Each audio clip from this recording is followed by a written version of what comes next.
kami the whole week. At ang mga bata is yan, may pasok din sila araw-araw. So nagbabaon din sila. So at least wala tayong karne for this Holy Week. Yan, ito ang sitwasyon ngayon ng Calgary sa minus 0 degree. Yan, so maganda na at wala nang snow. Tapos yan, sunny siya. Pero may forecast mamayang gabi na mag-i-snow naman. So hindi pa tapos pala ang winter. Although ano na, spring na siya ngayon. Start na ng spring. So yan, so pupuntahan namin na yung Seafood City kasi mas maraming mabibiling seafoods doon at saka mga gulay-gulay ng Pilipino. So, okay, see you there. Good view. Dito na kami sa Seafood City. Yan. Pasok tayo sa loob. Yan, dito tayo sa Seafood City. Hanap tayo ng pang-pilangkit na gulay.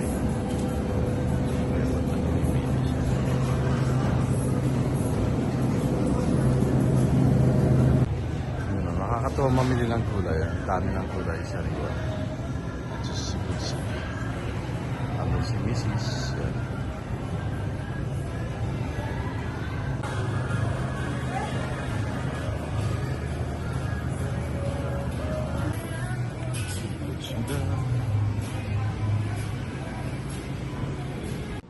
Yun, miss. Ngayon ay Sunday na. So, Palm Sunday. So, ito na yung start na magluluto kami ni Mrs. ng puro seafoods. So, no meat for a week.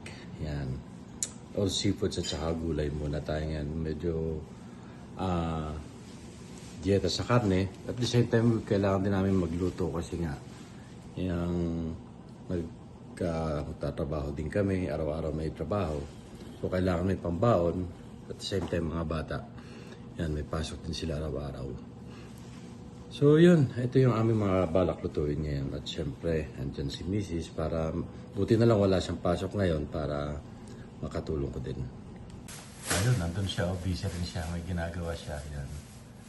So, anyways, ito yung ating mga balak lutuin ngayon. Yan, syempre. Kailangan natin may isda. Yan. At saka gagawa din kami ng pinakbet. Tapos yan, marami kaming gulay ngayon. Tapos itong ating, meron kaming bangus. Lalagyan namin siya ng palaman sa loob. Tapos pampik para pwede namin siyang gawin in the middle of the week. Hindi naman kailangan lutuin agad ngayon. Tapos meron kami ditong halaan. Yan. Bibili namin halaan para may sabaw. Tapos iprito kami ng bangus at saka galunggong. At saka syempre itong pompano. Kasi ito namang pompano, kahit matagal na siyang prito, sa middle of the week pwede siyang gawin sarsyado. So hindi siya nakakatakot maging bahaw. Baga, okay lang siya maging bahaw. Kasi pwede siyang i-recycle, gawin siyang sarsyado. So, meron kami dito isang pusit na malaki yan. Lalagyan din namin yung ricado loob. I-bake din namin yan siguro after 2 days. Para hindi naman kailangan sabay-sabay na lutuin ngayon. At syempre itong puset yan. Mag-aadobo kami ng puset para... At saka kumakain na rin ng mga bata niyan. Tupuhin namin para may pang pagkain at least hanggang Friday. Tapos syempre maraming gulay. So yan yung aming mga balak lutuin ngayon. Week na to. Yan. Okay. See you later. Yun na. So ito na. Na-prepare natin lahat yung lulutuin natin ngayon for Holy Week dishes natin. So syempre, ito yung ating pampinakbit. Yan siya. Yan ang palaya, okra, tapos kalabasa, sitaw, talong. Syempre, ito yung ating bagoong isda. Yan.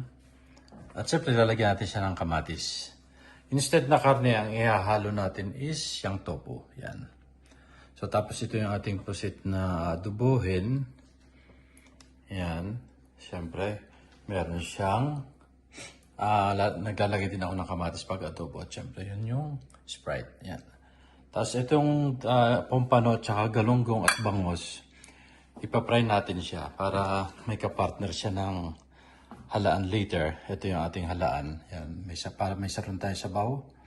Tapos haluan natin siya ng patola at syempre ng pechay para gulay galore.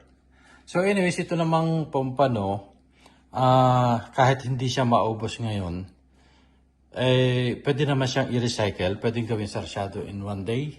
Next, maybe in 2 days. Miyerkules yan. Para bagong putahin naman. Hindi naman siya masisira. At syempre, ito yung ating dalawang bangos at ito yung ating isang pusit na malaki. Lalagyan natin siya nito sa loob. Papalamanan. At i-fridge na lang muna natin. Hindi muna natin siya i-bake. Siguro gagawin natin siya by Thursday. Itong halo na ito isa kamatis, bawang, at saka luya. Of course, toyo. Yan. At kaunting paminta. So, ipapalaman natin siya dito. Tapos, ibibake na lang natin siya. Babalutin natin siya sa dahon ng saging at the same time sa aluminum foil. Yan. So, ito na yung ating mga rekado. Yan. Sibuyas, bawang. Tapos, syempre, yan tofu para sa pinakbet. At kamatis at luya para sa ating adobong puset. And of course, sa halaan. Gagamit tayo ng luya. Okay, start now.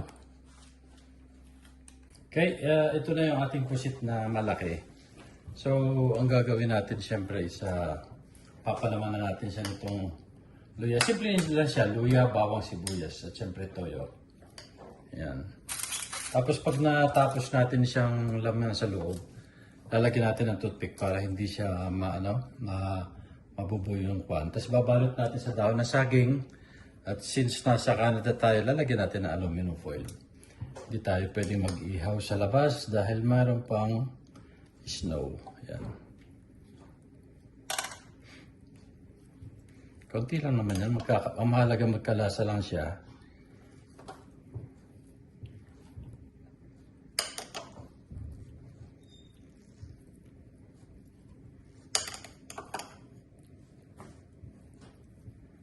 Yan, pupunuin natin siya para masarap.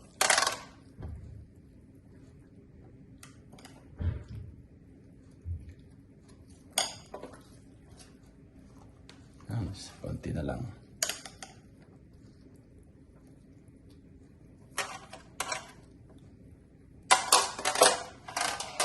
Yan, okay na siya.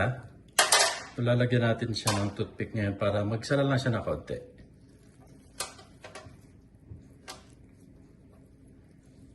Anyway, i-bake naman natin siya para hindi siya okay na yan.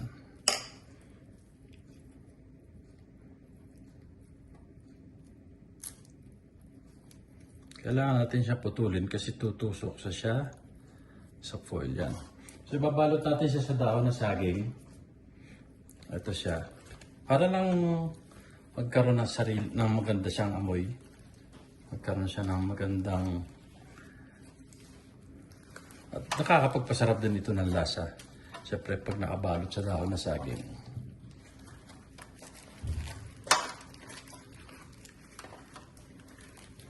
Ang dahon na saging natin ay hindi sariwa, siyempre.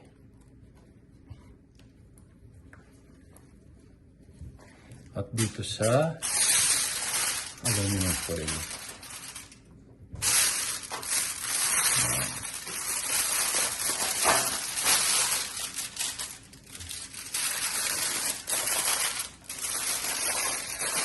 Tapos lalagyan natin siya sa fridge para na rin siya ma-marinate. Yan, after ilang araw, yung pang-bake na tayo sa maybe sa Huwebes Santo o Biyernes Santo.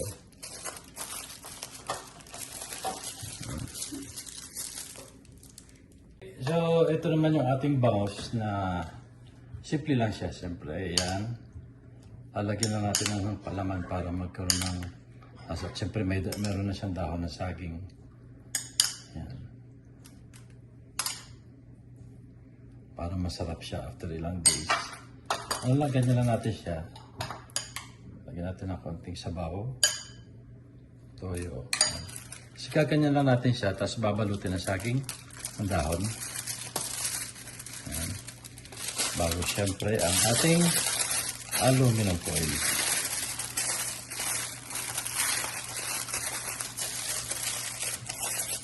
Yan. Meron pang ating foil para siguradong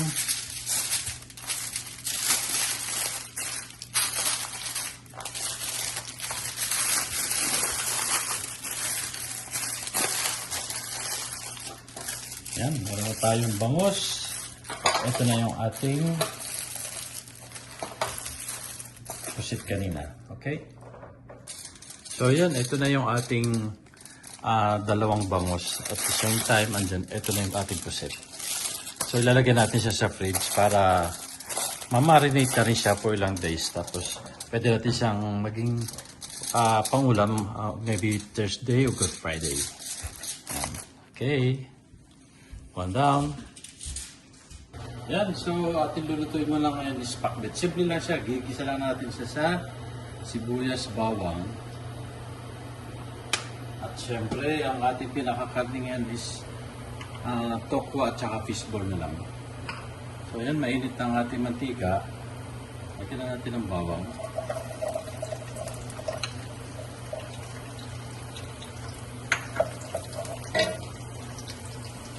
Sabay na rin natin yung ating sibuyas.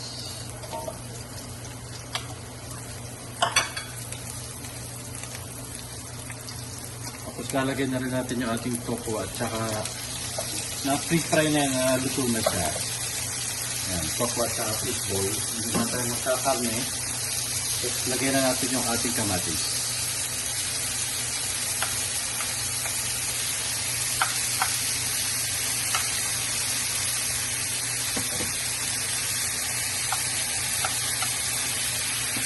Okay.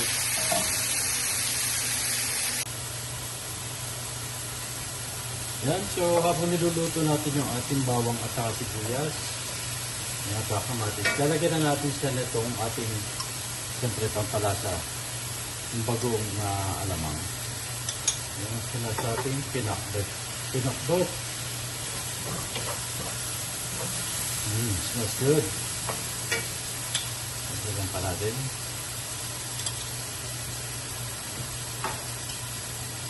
So, syempre, lagyan natin ng kaunting paminta. Black pepper.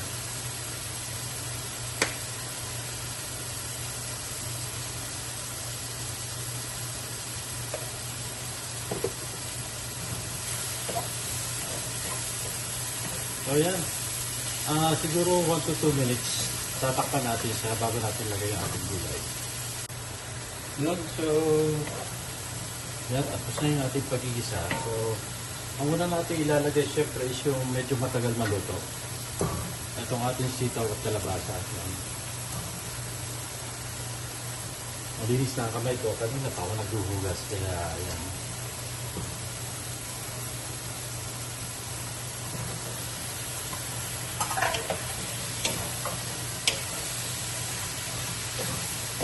Ito yung medyo matagal kasi maluto. Tapos siguro lalagyan natin siya ng kaunting tubig. Yan.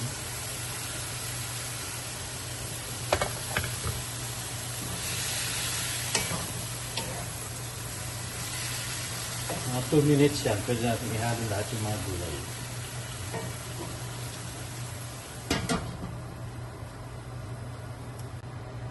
Okay. Pwede natin ilagay yung ating okra kasi medyo matagal dito maluto. Ang ampalaya at talong is later na.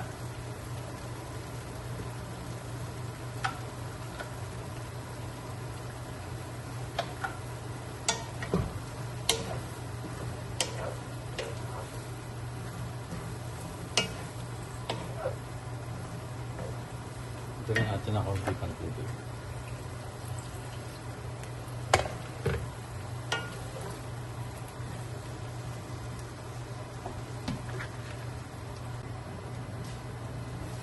Okay, dito na yung ating gulay na kalabasa. At syempre, lalagyan na natin itong tuto na rin yung ating sitaw. So, lagyan na natin yung talong. Tsaka, apalaya. Ating bitter meron yan.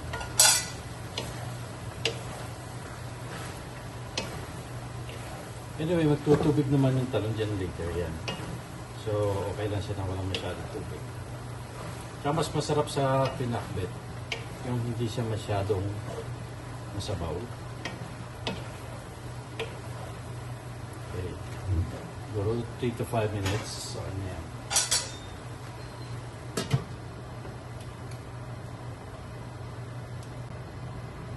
Okay, nakaluto na yung ating pinakbet. Down. Down na pala. Yun, ayos na. Okay.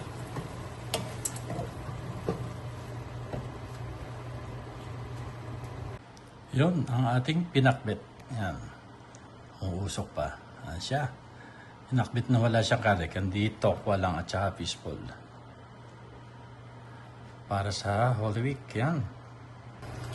Yan. So, gagawin naman natin ngayon is next natin is itong ating pusit. Yan. So, simple lang siya. At pa-adobong pusit lang.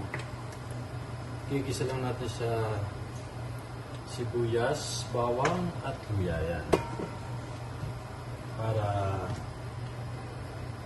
simple lang ako mag-adobo ng pusit. At syempre, lalagyan natin siya later ng Sprite. At saka suka. Ipa rin kasi yung may kagat ng asin.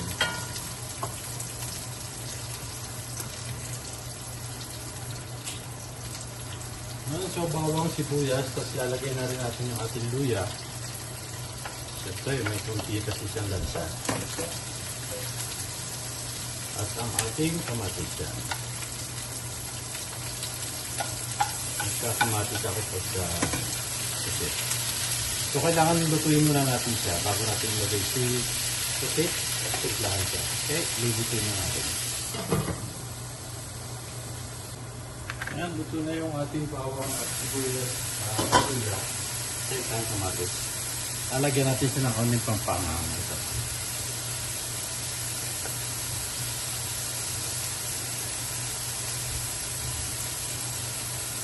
Hindi natin siya kailangan durugin kasi baka naman kapasobrang. Masarap kasi sa pusit na may kunting anghang. At saka ang pusit hindi siya kailangan. Pag ako, hindi siya kailangan i-overcook. Kasi mas kumukunat siya. So, lagyan natin yung ating pusit. Lagyan na natin yung ating spice.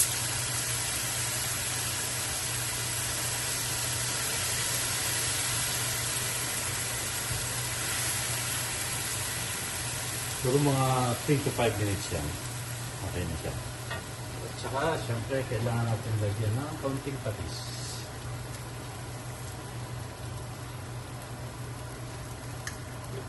Okay.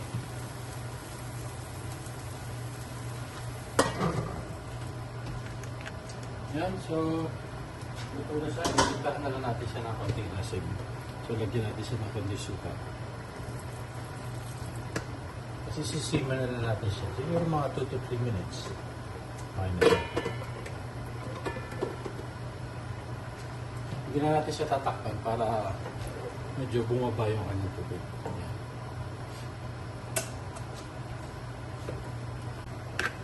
Yun, luto na. Okay na ito. Medyo masabaw siya. Pero okay, at least bumaba na kanyang tubig. Na. Nakatatlo na tayo. Yan, yung ating pusit. Yan, nakatatlo na tayo. Una, syempre, yung ating bangus at pusit na i-oven. Tapos, ito yung ating pinakbet. At yung ating pusit. Yan, next naman natin is mag-prito tayo ng yan, start. Yan. Syempre, kailangan medyo maraming mantika.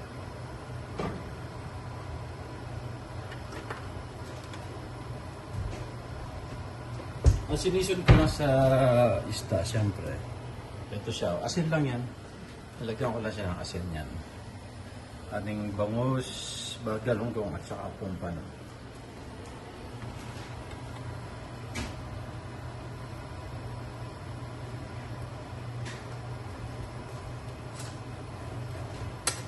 Ayan, mainit na yung ating mantika siguro. Ayan. pahinga. Yan natin ang ating pompano.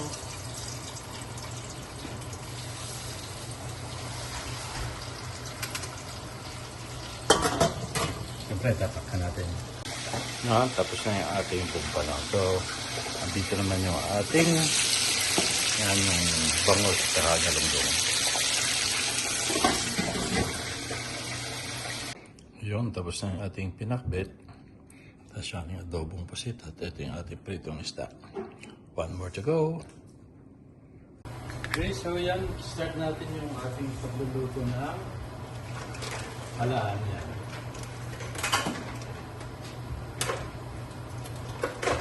Halaan soup.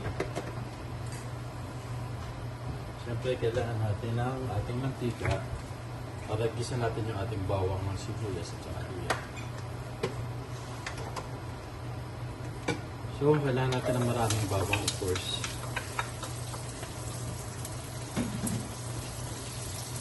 And luya. Siyempre, mahal na din sa ating clams, halaan, sibuyas. Nakita na magluto, maraming bawang at sibuyas para mas masarap siya.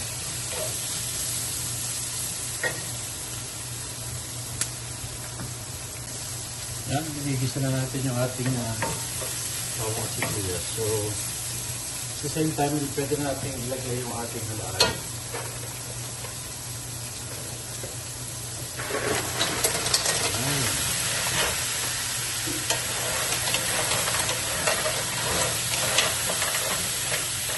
So, takpan muna natin siya. Lagyan muna natin pala siya na ang patis yan.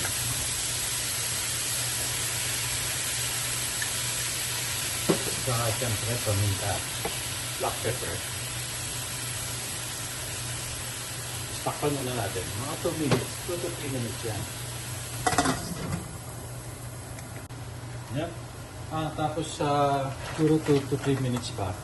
Kasi yung ihalo natin gulay dito is patola. At syempre, yan, meron tayong pechay. Para gulay galore. Masarap siyang partner sa, of course, sa ating pritong isda.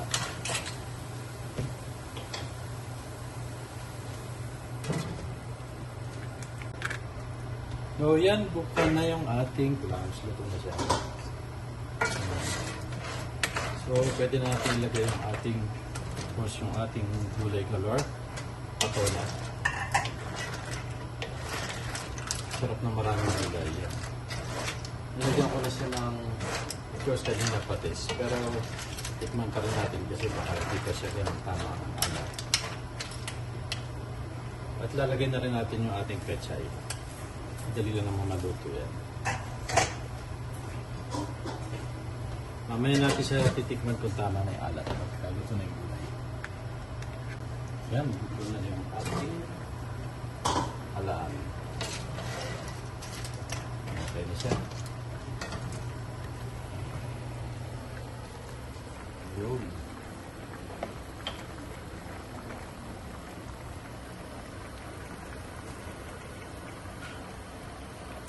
Okay. Thank you, thank you. Yan na yung ating pang-limang dish para sa ating Holy Week. Yan. Okay. So, ito na yung ating pritong isda. Yan, of course. Tapos, ito na yung ating halaan na gulay galore. Tapos, ito yung ating adobong pusit at saka yung pinakbet. Tapos, yung ating pang-bake na bangus at saka, of course, yung ating malaking pusit, yun is nasa ref na siya. So, parang imamarinate, nakamarinate na rin siya, tapos pwede natin siyang i-bake. Maybe after 2 to 3 days siya, ang pang-Webes or sa Miyerkules natin na kakainin. Okay, thank you for watching. Thank you, thank you.